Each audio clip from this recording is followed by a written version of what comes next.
Of you, welcome back to my channel. मैं आज आप लोगों के लिए लेकर आ चुकी हूँ एक कलेक्टिव रीडिंग जिसका टॉपिक रहने वाला है हिज और हर फीलिंग्स इन नेक्स्ट 24 आवर्स।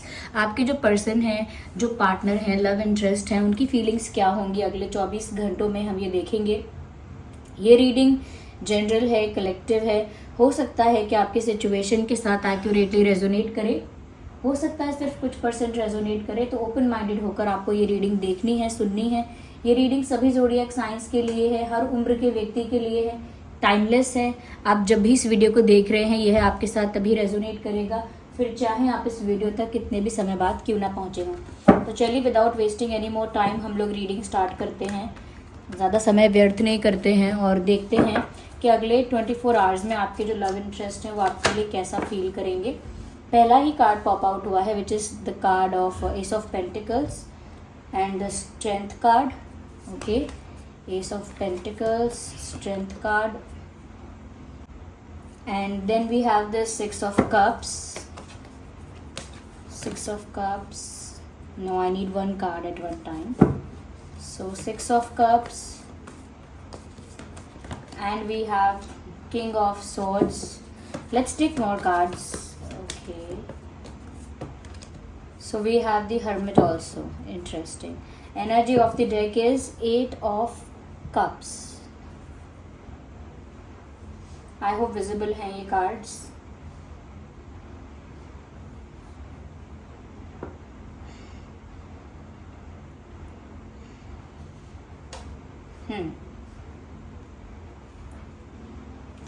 सबसे पहले जो चीज़ यहाँ मुझे नज़र आ रही है वो ये है व्यूअर्स कि अगले 24 घंटों में आपके पर्सन आपको मिस बहुत कर रहे हैं, क्योंकि सिक्स ऑफ कप्स का कार्ड है यहाँ पे।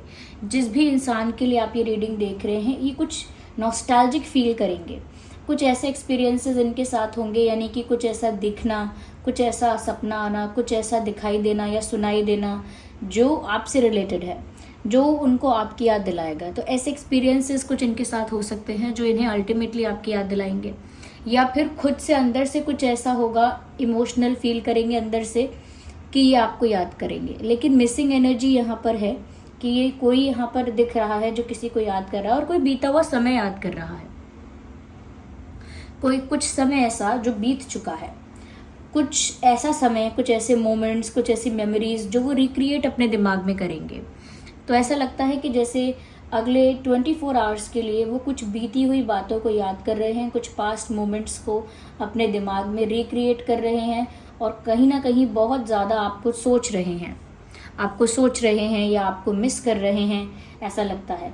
ये ऐसा भी हो सकता है, देयर आर चांसेस कि ये आप जिस पर्सन के लिए देख रहे हो उनका आपके साथ सोलमेट कनेक्शन है। और ऐसा मैं इसीलिए कह रही हूँ क्योंकि सिक्स ऑफ कप्स का कार्ड पास्ट लाइफ कनेक्शंस को भी दर्शाता है। तो ये सिर्फ रीसेंट पास्ट की बात नहीं होती कि वो रीसेंट पास्ट को ही याद कर रहे हैं। हो सकता है कि ये एक पास्ट लाइफ कनेक्शन है, हो सकता है आप लोग सेम सोल फैमिली से हैं, एक ही सोल फैमिली से हैं, या हो सकता है कि किसी और तरह से आप लोग स्पिरिचुअल पार्टनर्स हैं, लेकिन कहीं ना कहीं पास्ट लाइफ कनेक्शन यहाँ पर दिख रहा है। यस, पास्ट लाइफ कनेक्शन यहाँ पर विजिबल है। तो ज़रूर यहाँ पर पास्ट लाइफ कनेक्शन हो सकता है, ये पॉसिबल है आप लोगों के बीच। यहाँ पर मुझे ऐसा भी लगता है व्यूअर्स कि अगले 24 घंटों में आपके पर्सन ऐसी इच्छा करेंगे कि काश वो आपको एक सॉलिड ऑफर दें। ये काश इसीलिए है क्योंकि उनके पास एक्चुअल प्लान नहीं है अभी। इनफैक्ट उन्हें तो ऐसा लग रहा है कि जैसे आप उनकी लाइफ से दूर जा रहे हो। This is the energy of deck, 8 of cups. उनको ऐसा लग रहा है कि जैसे आप उनकी लाइफ से दूर जाना चाह रहे हो, या जाने की कोशिश की है आपने, या कोशिश करते हो, या फिर ऐसा कुछ प्लान करते हो कि जैसे आप उनकी लाइफ से कहीं दूर चले जाना चाहते हैं। एक डिस्टेंस आपने मेंटेन कर लिया है शायद, या अपनी एक नई डायरेक्शन आपने अपने लिए चुन ली है, एक न्यू डायरेक्शन की तरफ आप मूव कर रहे हैं, ये पॉसिबल है। लेकिन वो आपको कुछ सॉलिड ऑफर करना चाहेंगे नेक्स्ट 24 आवर्स में। ऐसा फील करेंगे वो कि वो आपको कुछ ऐसा ऑफ़र दें जो बहुत रिलायबल ऑफ़र हो, कुछ ऐसा हो जिस पर आप विश्वास कर सके, जो स्ट्रॉन्ग हो, सॉलिड हो, जैसे शादी का रिश्ता, शादी का ऑफ़र, या कहीं ना कहीं कमिटमेंट, ऐसा कुछ ऑफ़र जिससे रिश्ते को ऑफिशियल बनाया जाए, सीरियस बनाया जाए। ऐसा कोई ऑफ़र कहीं ना कहीं वो सोचेंगे अगले 24 घंटों में कि वो आपको ऐसा ऑफ़र दें। काफ़ी लोगों के लिए अगले 24 आवर्स में कोई रिश्ता आ सकता है, या कोई ऐसा ऑफ़र सच में भी आ सकता है। सिर्फ काश नहीं होगा, सिर्फ इमेजिनेशन नहीं होगी। कुछ लोगों के लिए एक्चुअली ऐसा हो सकता है, लेकिन सिर्फ बहुत कम लोगों के लिए होगा ऐसा। ज़्यादातर लोगों के लिए यहाँ पर वो सोच रहे हैं कि काश वो आपको कुछ स्ट्रॉन्ग सॉलिड ऑफ़र कर पाते। या साथ ही साथ यहाँ पर मैं देख सकती हूँ कि ये जो इंसान है काफ़ी कुछ क्लैरिफाई करना चाहते हैं। आई थिंक आप लोगों के बीच काफ़ी मिसअंडरस्टैंडिंग्स हैं, किसी भी रीज़न से हो सकती हैं, XYZ, लेकिन ये वो मिसअंडरस्टैंडिंग्स क्लियर करना चाहते हैं। और वो मिसअंडरस्टैंडिंग्स क्लियर करना चाहते हैं से मतलब है कि ये बहुत कुछ रिवील करना चाहते हैं आपके सामने जो आपको पता नहीं है। Something that you don't know, कुछ ऐसा जो आपकी इन्फॉर्मेशन में नहीं है, कुछ ऐसा जो इन्हें बहुत पहले बता देना चाहिए था। ये फीलिंग्स की बात भी हो सकती है, कोई झूठ भी हो सकता है, कोई बात छुपाई है इन्होंने, ये भी हो सकता है। तो ऐसा लगता है कि कुछ ऐसा जो इन्हें बता देना चाहिए था, इन्होंने बताया नहीं है आपको, और नेक्स्ट 24 आवर्स में ये वो फील करेंगे उस चीज़ को, उस नीड को फील करेंगे, उस ज़रूरत को महसूस करेंगे कि उन्हें आपको वो सारी बातें या वो कुछ बातें ज़रूर बता देनी चाहिए या बता देनी चाहिए थी। मुझे ऐसा लगता है कि अगले 24 आवर्स में ये इंसान आपको याद कर रहे हैं और अकेले बैठे हैं। They are not with someone. ये किसी के साथ अपनी फीलिंग्स शेयर भी नहीं कर रहे कि ये आपको मिस करते हैं तो ये अपने फ्रेंड्स के साथ या फैमिली के साथ या किसी क्लोजेस्ट पर्सन के साथ शेयर करें। ये शेयर भी नहीं करते किसी के साथ। या ऐसा लगता है कि अकेले में बैठे हैं बिल्कुल। ये नेक्स्ट 24 आवर्स में से काफ़ी टाइम ऐसा हो सकता है, काफ़ी घंटे ऐसे हो सकते हैं जो इन्होंने अकेले बैठ के बिताए हों, क्योंकि इनको किसी का साथ समझ में नहीं आ रहा है, किसी का साथ चाहिए नहीं, इंटरैक्ट करने का मन नहीं कर रहा किसी के साथ। बस अकेले बैठकर आपके बारे में या उन पुरानी बातों के बारे में, या काश वो ऐसा कर सकें वैसा कर सकें, कोई सॉलिड ऑफर दे सके, इन सब चीज़ों के बारे में सोच रहे हैं, चिंतन कर रहे हैं इन सभी चीज़ों के बारे में अकेले में बैठकर। एक आइसोलेशन दिखता है यहाँ पे। ऐसा नहीं है कि सबने इनको अलग थलग कर दिया है, इन्होंने जानबूझ के अपने आप को थोड़ा सा सब लोगों से डिस्कनेक्ट किया है। और वो थोड़ा सा इसीलिए क्योंकि हम 24 आवर्स के लिए ही देख रहे हैं। ऐसा नहीं है कि बहुत महीनों के लिए या हफ्तों के लिए उन्होंने अपने आप को सबसे डिस्कनेक्ट कर दिया है। सिर्फ क्योंकि याद भी आ रही है आपकी, ऐसा लगता है, तो ये अकेले बैठना चाहते हैं। ये हो सकती है पॉसिबिलिटी यहाँ पे, लेकिन बहुत कुछ बताना चाहते हैं। कहीं ना कहीं आपकी एनर्जी थोड़ी सी इंटिमिडेटिंग है उनके लिए। उनको लगता है कि आप ना व्यूअर्स गुस्से वाले हो, और वो गुस्सा भी ऐसा है कि ऑनेस्टी पसंद है आपको, और अगर कोई ऑनेस्ट नहीं होता है आपके साथ तो आपको गुस्सा आता है। आपको हर्ट भी होता है, लेकिन उससे ज़्यादा आपको गुस्सा आता है जब आपके साथ कोई डिसऑनेस्ट होता है। तो इनको इस बात का डर भी अंदर ही अंदर लगता रहता है, क्योंकि कहीं ना कहीं उन्होंने कुछ छुपाया है, कुछ बातें जो हैं राज रखी हैं, सीक्रेटिव रहे हैं, या कहीं ना कहीं बहुत कुछ ऐसा है जो कन्फेस नहीं किया। तो उस वजह से क्या होता है यहाँ पे कि बहुत इनको डर भी लगता है आपसे कि वो फेस कैसे करेंगे आपको। तभी यहाँ पर स्ट्रेंथ का भी कार्ड है। कहीं ना कहीं वो जो हिम्मत होनी चाहिए वो गैदर करने की कोशिश कर रहे हैं। जो कहते हैं ना कि हिम्मत जुटाओ और ये काम करो, तो वो हिम्मत जुटा रहे हैं, वो स्ट्रेंथ गैदर कर रहे हैं कि कहीं ना कहीं उतना करेजियस फील करें, अपनी मिस्टेक भी एक्सेप्ट करें कि वह कहाँ पर डिसऑनेस्ट रहे हैं, अपनी मिस्टेक एक्सेप्ट करें, और जो चीज़ें रिवील करनी है, जिस पर एक्सप्लेनेशन देना है, क्लैरिफिकेशन देना है, वो भी दें। तो यहाँ पर ऐसा ये सोच सकते हैं अगले 24 घंटों में। मुझे ऐसा भी लगता है कहीं ना कहीं ये जो इंसान है ना, ये बहुत एग्जॉस्ट है एनर्जेटिकली, और ये मेहनत करके एग्जॉस्ट नहीं हुए हैं कि बहुत दिन रात हार्डवर्क किया है तो वो हाथ पैर दुख रहे हैं और दर्द हो रहा है इसीलिए एग्जॉस्ट है। नहीं, ये फिजिकल एग्जॉस्शन नहीं है। ऐसा लगता है कि मेंटली इतना ज़्यादा सोचते हैं, इतना ज़्यादा याद करते हैं, या इतनी ओवर थिंकिंग करते हैं, जिस वजह से एनर्जी वाइज या एनर्जेटिकली एग्जॉस्ट हो जाते हैं। यानी कि शरीर तो नहीं थकता है, लेकिन आत्मा या दिमाग सोच सोच कर बहुत थक जाता है। और उस वजह से ये इंसान जो है ये हमेशा आलस में, या कह सकते हैं सिर्फ अगले 24 घंटों के लिए ही कह सकते हैं, आलस, एक तरह का डिजीनेस, या एक तरह का लोनलीनेस, या एक तरह से सुस्त रहना और चुप रहना, उस तरह की एनर्जी में चले जाते हैं। तो उस एनर्जी में ये 24 घंटे में, नेक्स्ट 24 घंटों में दिख रहे हैं। कहीं ना कहीं थोड़ा सा स्ट्रेंथ नहीं है, कॉन्फिडेंस की कमी दिखती है, करेज की कमी दिखती है, और ऐसा लगता है जैसे फेस करने में डर लगता है आपको फेस करना उनके लिए आसान बात नहीं है। ऐसा नहीं कि आप कोई डरावने इंसान है, लेकिन ऐसा है कि आपके गुस्से से उनको डर लगता है, क्योंकि ऑलरेडी वो सोच रहे हैं कि आपने तो अपना रास्ता चेंज कर लिया है, या आप तो एक न्यू पाथ पर निकल चुके हो या एक नए रास्ते पर आगे बढ़ रहे हो, लेकिन वो क्या करेंगे अब? उनको अपने लिए समझ में नहीं आ रहा कि वो अब क्या करें। ओके, क्योंकि उनके पास तो आप ही के पास जाने का रास्ता है, और वो आपको जाता हुआ देख रहे हैं। वो आपको अपने आप से दूर जाता हुआ देख रहे हैं और कुछ कर नहीं पा रहे हैं, सिर्फ आपको सोच रहे हैं, आपको याद कर रहे हैं, आपको मिस कर रहे हैं, सिर्फ यही कर पा रहे हैं। तो ये कुछ चीज़ें मैं देख रही हूँ। देखिए इस कार्ड में आप देख सकते हैं, if you can see here, कि जैसे हम पानी में किसी चीज़ को अर्पण करते हैं, ओके, अर्पण करके उसको मुक्त करते हैं और फिर चले जाते हैं, ऐसे ही यहाँ पर किसी ने यहाँ पर पानी में, वाटर बॉडी में कुछ मुक्त किया है। ये जलता हुआ दीपक आप देख रहे हैं, और कोई बैकवर्ड्स जा रहा है, तो ये कहीं ना कहीं किसी चीज़ को रिलीज करके अपनी लाइफ से जा रहा है, और ये आपकी एनर्जी है उनके हिसाब से, उनके अकॉर्डिंग आप हो ये, जो उनको अपनी लाइफ से या उनके प्यार को अपनी लाइफ से ऐसे रिलीज करके, मुक्त करके जा रहे हो, और पीछे मुड़कर भी नहीं देख रहे हो आप बस आगे बढ़ते जा रहे हो। तो वो चीज़ उनको कहीं ना कहीं चुभ रही है, और उसी वजह से उनको बहुत ज़्यादा मन कर रहा है कि काश मैं ये कर दूं, काश मैं वो कर दूं, या काश मैं सब कुछ रिवील करूं, मिसअंडरस्टैंडिंग्स क्लियर करूं। ये बातें तभी आती हैं। जितना ब्लू आप यहाँ पर देख रहे हैं, the hermit card and the king of swords and we have the eight of cups, you can see यहाँ पर ये तीनों कार्ड्स कितने ब्लू हैं। ये ब्लू का कॉम्बिनेशन बताता है कि वो सैड हैं और इमोशनल हैं।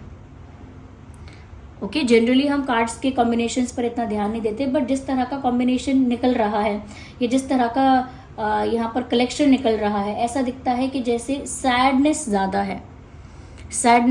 है, एक दुख ज़्यादा है यहाँ पर, इमोशनल और सेंसिटिव ज़्यादा फील कर रहे हैं। ओके, तो एक डलनेस है एनर्जी में, एक्साइटमेंट या वाइब्रेंट एनर्जी नहीं कह सकते, एक डलनेस है एनर्जी में, एक लो वाइब है, ऐसा कह सकते हैं। उनको समझ नहीं आ रहा है व्यूअर्स अगले 24 घंटों के लिए कि वो क्या करें, बिकॉज दोनों पेंटिकल्स हाथ में जगल कर रहे हैं ये इंसान, एक को चूज नहीं कर सकता है। दो पेंटिकल्स यानी दो सिचुएशंस, दो थॉट्स, दो बातें दिमाग में चल रही हैं, और इनके दिमाग में भी अगले 24 घंटों में दो बातें चल रही हैं कि वो क्या करें, आपको रोकें या ना रोकें, या एक लास्ट ट्राई करें या ना करें, सेकंड चांस मांगे या ना मांगे। तो कोई भी बात हो सकती है, वो XYZ कोई भी बात हो सकती है, लेकिन बात यही है कि वो सोच रहे हैं कि वो क्या करें। एक तरह का कन्फ्यूजन है यहाँ पे, डिसीजन मेकिंग नहीं कर पा रहे हैं, कंफ्यूज हो रहे हैं कि उनको किस रास्ते को चुनना चाहिए। हो सकता है यहाँ पर सिचुएशंस दो हैं, कि वो आगे बढ़ें या फिर वो भी आपको जाने दें, या फिर वो मूव ऑन कर लें, वो भी आप ही की तरह एक न्यू डायरेक्शन में चले जाएं और भूलने की कोशिश करें, या कहीं ना कहीं they should come after you, they should follow you, और आपको रोकने की कोशिश करनी चाहिए, या सेकंड चांस मांगना चाहिए, चीज़ों को फिक्स करने की कोशिश करनी चाहिए। तो कन्फ्यूजन है यहाँ पे अभी भी। अगले 24 आवर्स में कोई अच्छी डिसीजन मेकिंग मैं नहीं देख रही, या यहाँ पर नहीं दिखता। देयर आर चांसेस आप लोगों के बीच लॉन्ग डिस्टेंस है, या कहीं ना कहीं रिसेंटली लॉन्ग डिस्टेंस हुआ है। हो सकता है ये लॉन्ग डिस्टेंस रिलेशनशिप वाले जो कपल्स हैं वो लोग ये रीडिंग देख रहे हैं, या आप में से काफ़ी सारे लोग ऐसे होंगे जिनका पार्टनर, लव इंटरेस्ट एक लॉन्ग डिस्टेंस पर है, एक फिजिकल लॉन्ग डिस्टेंस, जैसे अलग सिटी, अलग कंट्री, अलग स्टेट, अलग विलेज, अलग टाउन, कुछ डिफरेंस है यहाँ पे, फिजिकल डिफरेंस हो सकता है ये, या हो सकता है आपके पर्सन अगले 24 घंटे में कहीं ट्रैवल करें, इसका भी चांस है यहाँ पे। यस, वो 24 घंटे में ट्रैवल भी कर सकते हैं, इसकी भी पॉसिबिलिटी यहाँ पर है। आपकी तरफ मूव करना चाहते हैं अगर लॉन्ग डिस्टेंस है तो भी, और अगर लॉन्ग डिस्टेंस नहीं है तो भी इच्छा है आपकी तरफ मूव करने की, लेकिन डिसीजन नहीं ले पा रहे हैं। Still there is a confusion because you are going away. आप उनको रुकते हुए, वेट करते हुए नहीं दिख रहे हैं, आप उनको ऐसा दिख रहे हैं कि जैसे आप जा रहे हैं, and you are ready to go, ऐसा लग रहा है उनको दिखने में। They are praying, they are doing best, they are praying to God और टू यूनिवर्स, प्रे कर रहे हैं। जैसे कहते हैं विश मांगना, दुआ मांगना, प्रे करना। तो ये प्रे कर रहे हैं, ये मांग रहे हैं दुआ में, प्रेयर्स में, कि आप जो हैं व्यूअर्स वो कहीं ना जाएं और उनको एक सेकंड चांस मिल जाए, या जो भी डिसीजन हो यूनिवर्स का वो इनके फेवर में हो, या जो भी डिवाइन जजमेंट हो वो इनके फेवर में हो, ऐसा ये प्रे करते हैं। और अगले 24 घंटे में अकेले में बैठकर ऐसा ही प्रे कर रहे हैं कि वो जो भी डिवाइन जजमेंट हो वो इनके फेवर में होना चाहिए। ओके, तो प्रेयर्स कर रहे हैं क्योंकि कॉन्फिडेंस भी नहीं है, कहीं ना कहीं किस्मत पर, डिवाइन पर एक डिपेंडेंस है इनकी कि बस ईश्वर ही कुछ कर सकते हैं, ऐसी एक एनर्जी है यहाँ पे। अब टावर कार्ड है यहाँ पे, वो है एनर्जी ऑफ द डेक। कहीं ना कहीं ये एक बहुत बड़ा शिफ्ट आप लोगों के लिए हो सकता है आपके कनेक्शन में। ये एक ऐसा टाइम हो सकता है आपके रिश्ते में जो आपके रिश्ते में एक शिफ्ट लेकर आएगा, एक बड़ा शिफ्ट, एक बड़ा चेंज लेकर आएगा। क्योंकि पहले की कुछ चीज़ें हैं जो एंड होंगी, पहले की कुछ चीज़ें हैं जो रिलीज होंगी, जो कहीं ना कहीं झूठ थी या कहीं ना कहीं अनफेवरेबल थी, या डिसऑनेस्टी थी, या कुछ और था, कुछ ऐसी चीज़ें जो प्रॉब्लमैटिक थी, कुछ ऐसी चीज़ें जो आपको कुछ सर्व नहीं कर रही थी। तो काफ़ी कुछ रिलीज भी होगा और एक नया चैप्टर भी स्टार्ट होगा। तो एक शिफ्ट तो यहाँ पर देख रहे हैं, एक मेजर चेंज यहाँ पर, मेजर ड्रास्टिक चेंज यहाँ नज़र आ रहा है। और अगले 24 घंटे के लिए ही नहीं है वो समय ऐसा है, ये शिफ्टिंग का टाइम है, शिफ्ट हो रहा है यहाँ पे, कुछ यहाँ से वहाँ होंगी चीज़ें, टेबल्स टर्न होने वाली हैं। व्यूअर्स, आपके फेवर में बहुत सारी चीज़ें होने वाली हैं और उनके फेवर में नहीं होंगी। तो यानी आपके पास बहुत सारी चीज़ों का कंट्रोल, बहुत सारी चीज़ों के लिए पावर आपके हाथ में होगी। वैसे तो ये रीडिंग सभी ज़ोडिएक साइंस के लिए है, लेकिन मैं कहूँगी अर्थ साइन ज़्यादा है, air sign, water sign, earth air water, yes, ज़्यादा प्रोमिनेंट साइंस है earth air water. Okay, number 20, 10, 30 important हो सकता है, 1, 11, 21, 31 इम्पॉर्टेंट हो सकता है। ओके, और 2, 12, 22, 9, 19, 29, 8, 18, 28, 6, 16, 26, ये कुछ डेट्स हो सकते हैं जो आपके लिए इम्पॉर्टेंट हों। यस, रेलेवेंट और इम्पॉर्टेंट डेट्स यही हो सकते हैं। So this was the reading viewers. चलिए मिलते हैं अगली रीडिंग में, तब तक के लिए बाय बाय फैमिली। आप कमेंट्स करके बताइए, नए हैं तो लाइक कीजिए। चलिए बाय बाय, टेक केयर।